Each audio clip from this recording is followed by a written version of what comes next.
kesilapan biasa bila kita mula simpan emas. Bila seseorang mula simpan emas, itu adalah satu langkah yang baik.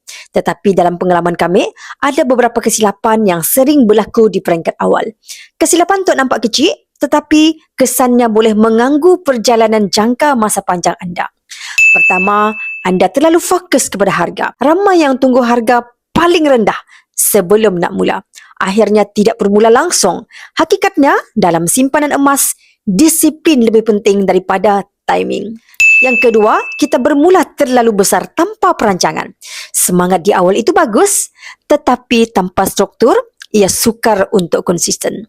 Lebih baik kita mula kecil dan kekal lama daripada kita mula besar tetapi berhenti di tengah jalan. Yang ketiga, tiada tujuan yang jelas.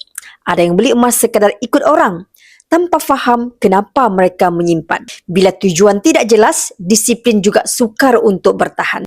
Dan yang keempat, mudah terpengaruh dengan emosi. Bila harga naik, rasa takut terlepas. Bila harga turun, rasa ragu-ragu nak membeli. Sedangkan simpanan emas memerlukan ketenangan, bukan reaksi. Sepanjang kami membimbing penyimpan emas, kami perasan satu perkara.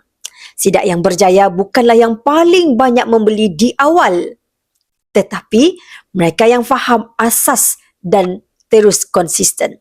Dalam kewangan, kesilapan kecil di awal boleh dielakkan dengan ilmu yang betul.